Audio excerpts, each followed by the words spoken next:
This is Ashley's Corner. I want to remind everybody to come past my channel each and every Saturday, 5 p.m. Eastern Time, 4 p.m.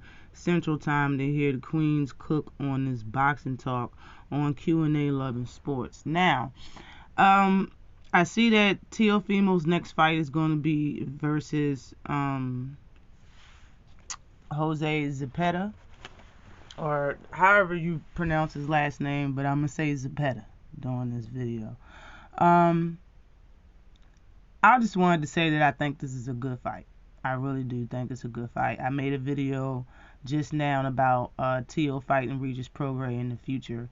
But right now, for Teofimo to move up from 135 straight to 140 after only being a pro for 5 years and fight somebody that's been a pro for 12 years at a higher weight class, like in a bigger foe, as I believe Zepeda is just bigger than Teofimo altogether, all around. And I think this is going to be a hard fight for Teo. I really do. I said the specs for Teo in my Regis Prograis video. I'm not going to go over it again, but I will go over the specs for Jose Zepeda. And he is 35-2, 35 wins, 2 losses, 24 knockouts. He has 1 knockout loss on his record. He's fought for 157 rounds total. His knockout percentage is 69.23%. He's 32 years old, southpaw, 5'8", with a 70.5-inch reach. I believe him and Teo's the same height, but he has a 2-inch reach advantage over Teo. He's been pro for 12 years. That is 7 years longer than Teo. He's fought, he had 2 fights at 135, but he's been fighting at 140. He had a few at welterweight also. He fought, his entire career he's fought around 140 basically. And his only KO loss came from having a dislocated shoulder, I believe, versus Terry Flanagan at 135 pounds, the smaller weight class. Where he retired on his stool, and his corner basically stopped the fight after like 2 rounds or something like that. And besides that, like that was his first time fighting at 135, and he dislocated his shoulder. But his other loss came from Jose Ramirez via 12-round majority decision in 2019, and he beat Jose Pedraza in a 10-round UD. And Pedraza and Ramirez is about to fight, I think in February or in the upcoming months. He also stopped Ivan Baranchyk. Now that was like almost fight of the year because of all the knockdowns that happened in that fight. And I would love to see him put on that same performance versus Teofimo.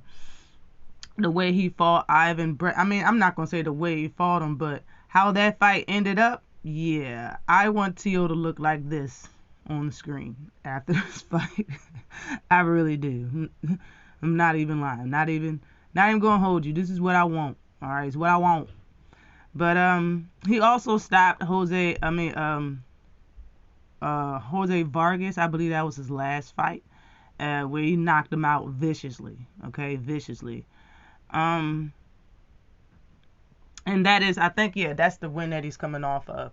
Bruh, I really see that, again, Teo is very green coming into this fight against somebody like Zepeda.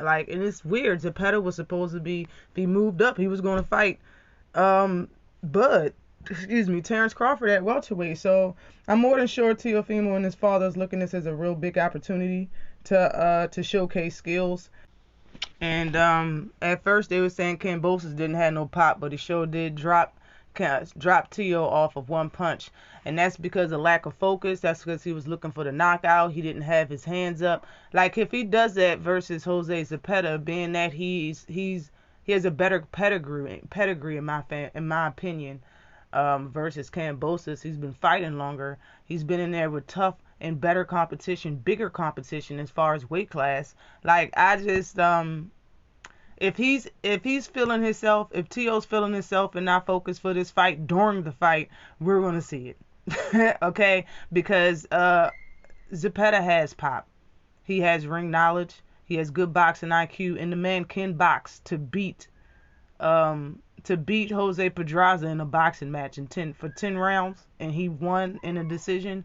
Lets me know that he got some boxing IQ. He knows what he's doing. This will be an entertaining fight. It's like I said, the Regis Prograis fight I put out. The video was just something in the future. I do that sometimes, every now and then. I'll make a video about wishful thinking, basically something that should happen in the future. Like a few years, like a year and some change ago, I did a video about in the meantime how Chris Colbert and Shakur Stevenson and O'Shaquie Foster should fight each other, and that's coming to a head and about to happen. But let me know what y'all think about this fight.